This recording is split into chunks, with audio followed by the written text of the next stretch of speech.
చెప్పండి అమ్మ, ఎక్కడి నుంచి వచ్చారు, అసలు ఎందుకు రావాల్సి వచ్చింది? ఎందుకంటే ప్రభుత్వం మహిళలకు ప్రాధాన్యం ఇస్తామని చెప్తున్నది కదా. మాది షేర్లింగం ప్రాజెక్ట్ అండి. మాకు చాలా ఇబ్బందులు ఉన్నాయి. మా అంగన్వాడీ టీచర్లకైతే ఎప్పుడు కష్టపట్టిస్తున్నారు. ఎందుకంటే ప్రతి గవర్నమెంట్ పోయినసారి ఆగస్టులో మేము 24 డేస్ 25 డేస్ చేసినాము, దానికి ఏం ఫలితం లేదు. ప్లస్ కాంగ్రెస్ పార్టీ వాళ్ళు లీడర్స్ కూడా వచ్చినారు, మీకు మేము వెంబడిస్తాము, మీకు మేము పెంచుతాము, 18,000 పెంచుతాము, మాకు ఓటేయండి అని అన్నారు. అందరం కలిసి మేము టీచర్లు అందరం కలిసి ఓట్లు వేసినా కానీ ఇంతవరకు మాకు ఏం ఫలితం లేదు. ఈ గవర్నమెంట్ వచ్చింది, ప్రతి ఒక్క పని చేపిస్తున్నారు, ప్రజాపాలన అని చేయించరు, దానికి మాకు ఒక్క రూపాయి లేదు. ప్లస్ రీసెంట్గా కులగణన వచ్చింది, ఆ కులగణన చేసినాము, ఇల్లు తిరిగినాం, ప్రతి ఒక్కరితోని మాట పడి ప్రతి ఒక్కటి కంప్లీట్ చేసి ఇచ్చినాం, దానికి కూడా మాకు ఏం ఫలితం లేదు. నాకు సర్వే చాలా మంది జనాలు సహకరించారా లేకపోతే మీకు అభ్యంతరం తెలియజేసారు? అభ్యంతరం కూడా తెలిపించారు, మీరు ఎందుకు వస్తున్నారు, మా డీటెయిల్స్ మీరు ఎందుకు తీసుకుంటున్నారు, ఇది కూడా అన్నారు. కొంతమంది ఇచ్చిన వాళ్ళు కూడా కొంతమంది ఇచ్చినారు, కొద్దిగా తెలిసిన వాళ్ళు చదివిన వాళ్ళు బాగానే ఇచ్చారు, అది కూడా. కానీ కొంతమంది బయట నుండే పోండి మేము ఇవ్వము, మీదేమన్నా ఉందా, మీదేమన్నా ఐడి ఉందా అని కూడా కొంతమంది అడిగారు. కానీ మాకైతే చాలా ప్రెషర్ ఉంది సార్. ప్లస్ రెంట్స్ కూడా మాకు 3,000 వస్తాయి. 3,000 అయినా కానీ 10 months 8 months పెంచుతారు, అందులో మాకు ఓన్లీ 3 months వేస్తారు, మళ్ళీ 3 months ఇట్లా పెండింగ్ పెడతారు. ఆ 3,000 తీసుకొని మేము ఒక్క రూమ్ కూడా దొరుకుతలేదు మాకు. 3,000కి 5,000 6,000కు ఒక రూమ్ వస్తుంది. మాకు 13,000 వస్తే మేము ఇక్కడ రూమ్ రెంట్ కట్టాలా, ఇక్కడ మా ఇంటి రెంట్ కట్టాలా, ఏం చేయాలి? మాకు ఏం ఫలితం ఉంది?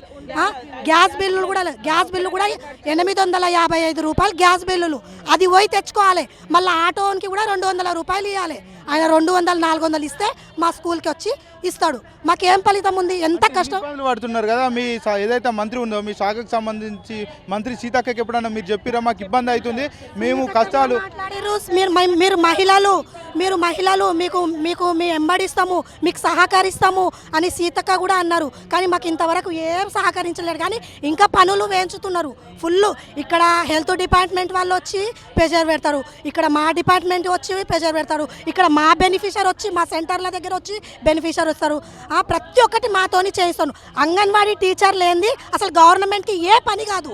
మరి ఇంత పని చేయించుకునేటప్పుడు మరి మాది కూడా ఆలోచించాలి కదా. కనీసం మాకు 18,000 అన్నీ ఇవ్వాలి కదా. మాకు 18,000 ఇస్తే మాకు ఏమన్నా అవుతుంది. మీరు 13,000 ఇచ్చి ఆ పని చేయండి ఈ పని చేయండి అంటే మేము ఎట్లా చేస్తాం సార్? మేము ఇంత మహిళలు ఇంత కష్టపడితే మా మహిళల పైన రాదా రేవంత్ రెడ్డి సార్కి? సీతక్కకు రాదా? సీతక్క కూడా చాలా కష్టపడి వచ్చినారు. మరి మా కష్టం తెలుస్తలేదా సీతక్కకు?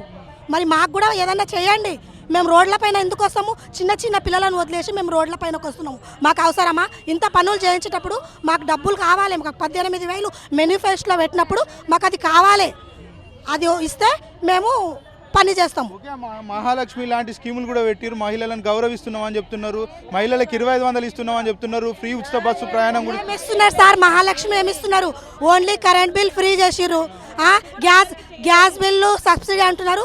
అందులో కొంతమందికే ఓన్లీ 100లో 25 నెంబర్స్కే వస్తుంది. అది కూడా 2,500 అంటున్నారు మహాలక్ష్మి, అది కూడా ఇంకా ఇవ్వలేదు. ఓన్లీ బస్సు ఫ్రీ చేసిర్రు, బస్సు ఫ్రీ చేసిర్రు. మాది ఫస్ట్ మా అంగన్వాడీ టీచర్లది ఫస్ట్ చేయాలి. ఎందుకంటే ప్రతి ఒక్క దాంట్లో మేము అంగన్వాడీ టీచర్లే హెల్ప్ చేస్తాం గవర్నమెంట్కి. ప్రతి ఒక్క పనిలో అంగన్వాడీ టీచర్ ఉంటుంది. వాళ్ళకు కూడా ప్రభుత్వం 2 లక్షల రూపాయలు ఇస్తా అన్నది కదా, సంవత్సరం అవుతుంది, ఏమన్నా వచ్చినాయా? ఇవ్వలేదు సార్. ఏదో కొంతమందికి 50,000 పడ్డాయంట అకౌంట్లో, కానీ అందరికైతే పడలేదు.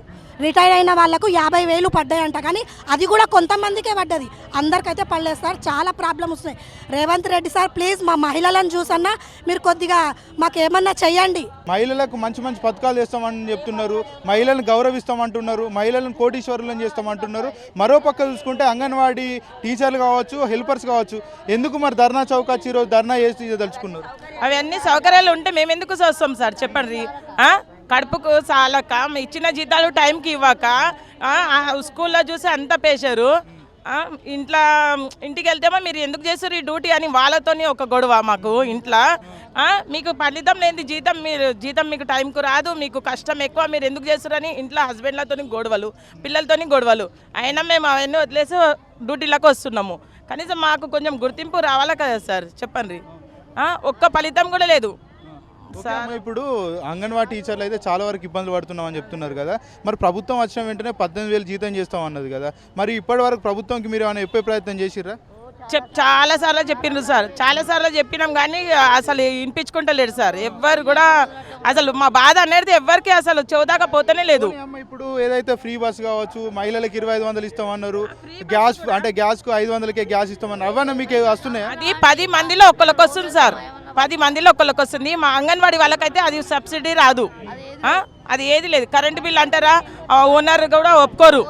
మాకు వచ్చిందమ్మా బిల్లు, మీరు కరెంట్ బిల్ కట్టాల్సిందే అని ఓనర్లు కూడా ఒప్పుకోరు. ఓకే అమ్మ, ప్రతిపక్షాలు రెచ్చగొడితేనే వాళ్ళు రోడ్ల మీదకి వచ్చి ధర్నాలు చేస్తున్నారు అంటారు. ప్రతిపక్ష పార్టీలు ఏమన్నా మేము తీసుకున్నాం? ఎవ్వరు సార్, మా సొంతంగా వస్తున్నాము. మా కడుపు బాధ మేము చెప్పుకోనికి మేము వస్తున్నాం, రోడ్లకి ఎక్కినాం కానీ మాకు ఎవ్వరితోని మాకు ఏమి ఇది లేదు. అంటే బీఆర్ఎస్ పార్టీ వాళ్ళు, బీజేపీ పార్టీ వాళ్ళు మేము రెచ్చగొడుతున్నారు. ఎవ్వరు మాకు ఏ లీడర్లు కూడా మాకు చెప్పలేదు సార్.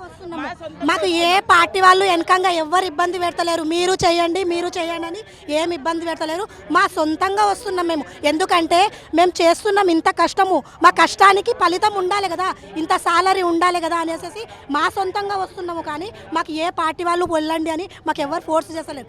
గతంలో మేము 25 రోజులు ధర్నా చేసినప్పుడు మాకు కాంగ్రెస్ వాళ్ళు వచ్చిర్రు, మీకు హెల్ప్ చేస్తామమ్మా, మీకు హెల్ప్ చేస్తామమ్మా అని ప్రతి ఒక్క చౌరస్తా దగ్గర వచ్చిర్రు. అదొకటి. కానీ రీసెంట్గా అయితే మాకు ఏ లీడర్లు మాకు హెల్ప్ చేస్తాం అన్నారు. అప్పుడు మీ టెంట్ల కిందకి వచ్చి మీకు సానుభూతి కూడా ప్రకటించారు.